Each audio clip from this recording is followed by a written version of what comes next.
So let's see, back in 2014, I did a video, in fact, a series of 5 videos on achieving great intonation. In those videos, I spoke about my fingering board. I believe I even showed it to you. Well, it's been a while since then, so I propose that we have a deeper look at my version of the fingerboard, as I believe that it offers quite a few interesting possibilities beyond what I mentioned way back then. So here it is again. Let's have a look. By the way, I made my first fingering board back in the 80s in France while teaching at the conservatory in Levallois-Perret.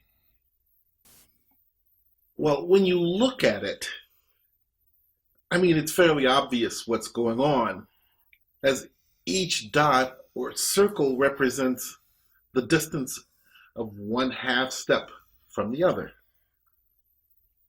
In my latest version, that distance reduces itself as it gets higher and higher, just like on the violin.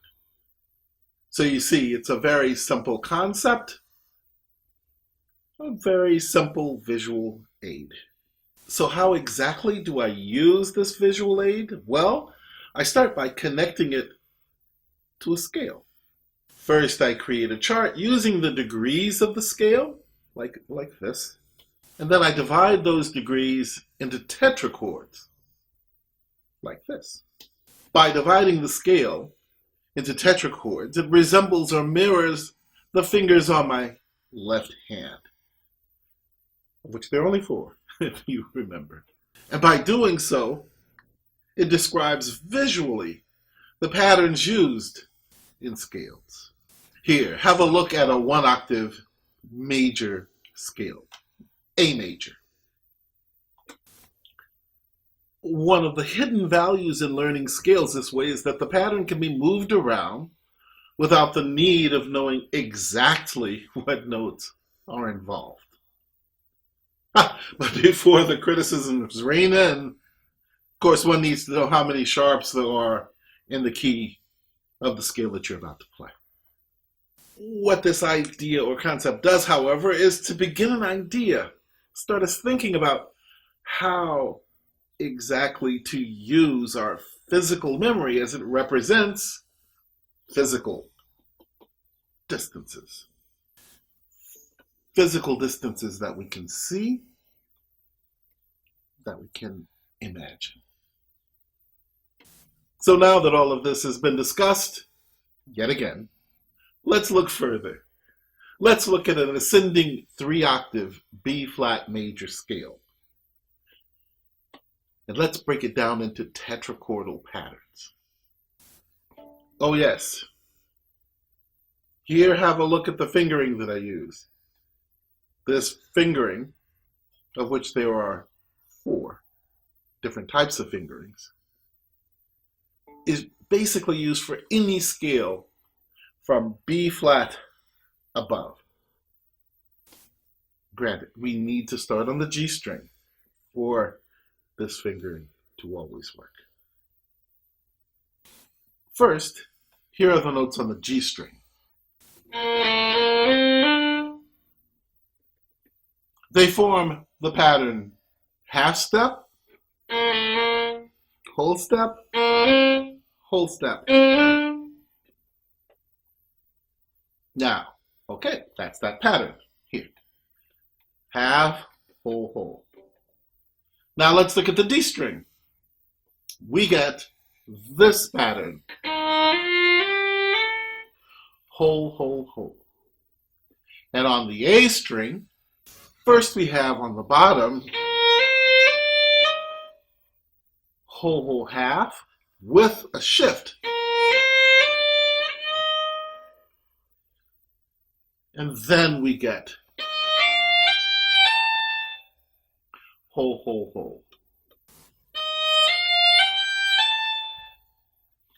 On the E string, we get whole, whole, half, except there's a shift. Whole step shift, and then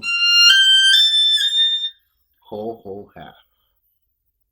Those are the patterns for that ascending scale for B flat. Of course, using the same patterns, we could do D major.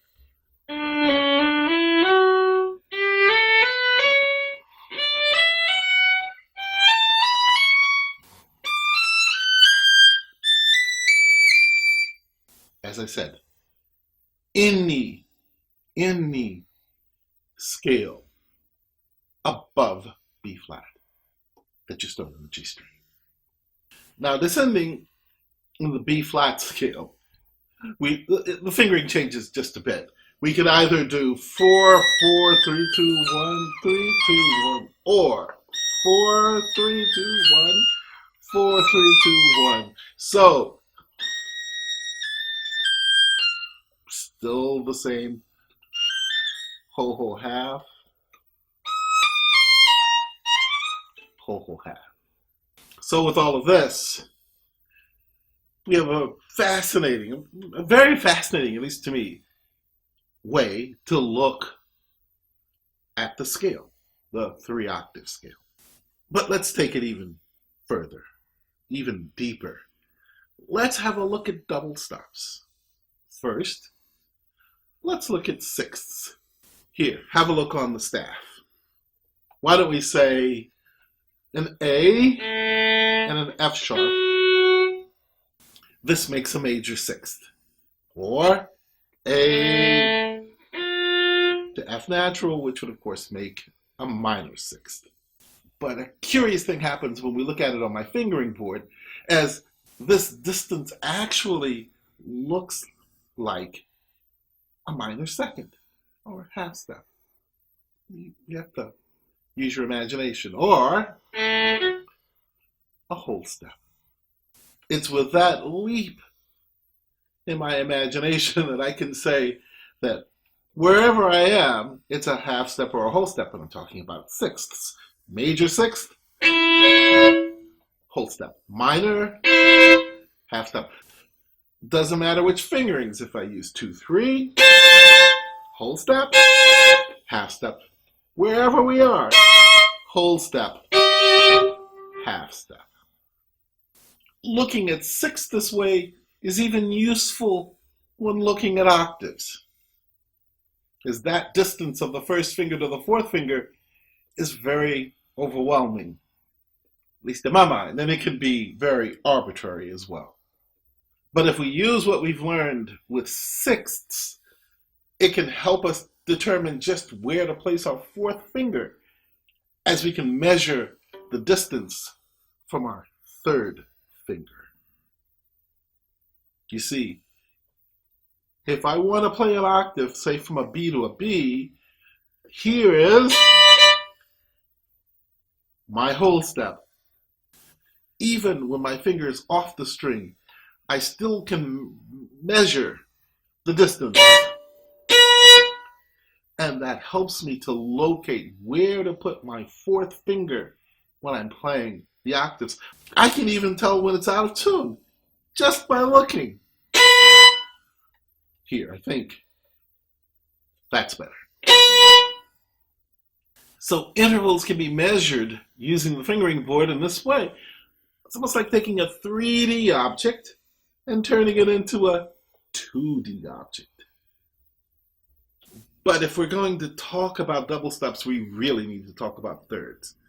Thirds were, in fact, the starting point for this video, as when I tried to describe how I dealt with thirds, how I measured the distance for playing thirds, I kept coming back to my fingering board.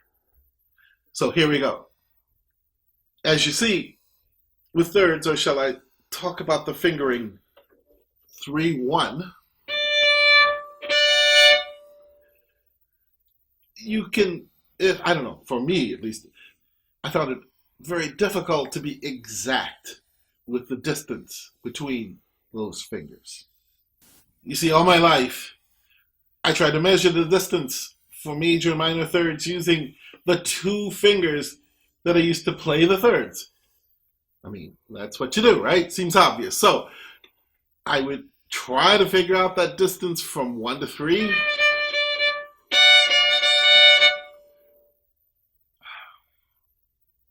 Well, one day it occurred to me that I was going about it all in the wrong way. Unfortunately, this happened a bit late in my life, but at least it happened.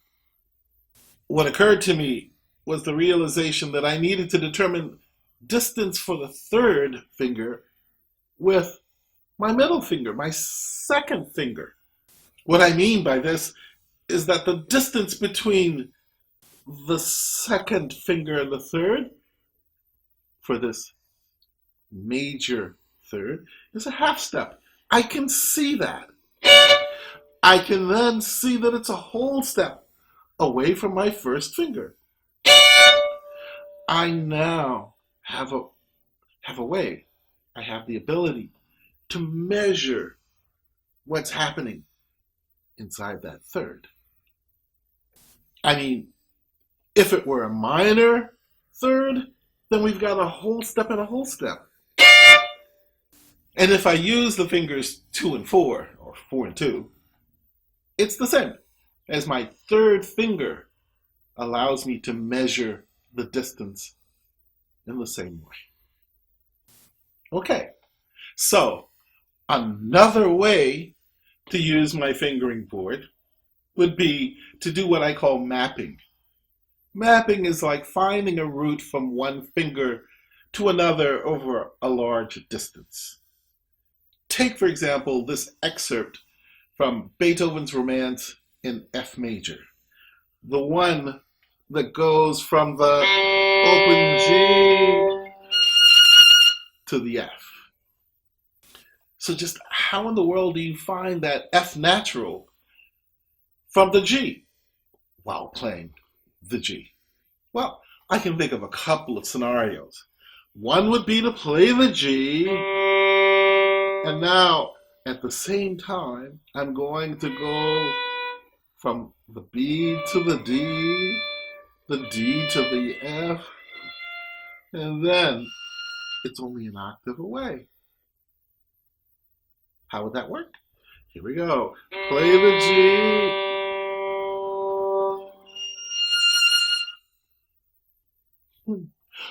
There's another way too. I could play the G, and I could go from an F natural to an A, and a fourth away. Let's see.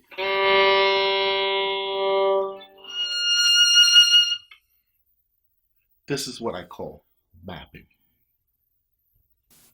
Well, I hope this video has given you a slightly deeper understanding of the possible uses of my fingering board, how I use my fingering board. Now, if you like my graphic and would like to have it, go to www.musicshare.net/builds-fingering board. You can download it there. And so with that, my name is William Fitzpatrick, and I am the Timyanka Professor of Violin at the Hall Musco Conservatory of Music, which is located on the campus of Chapman University in Orange, California. I am as well the Artistic Director of the MusiShare Young Artist Program, which is located in Costa Mesa, California.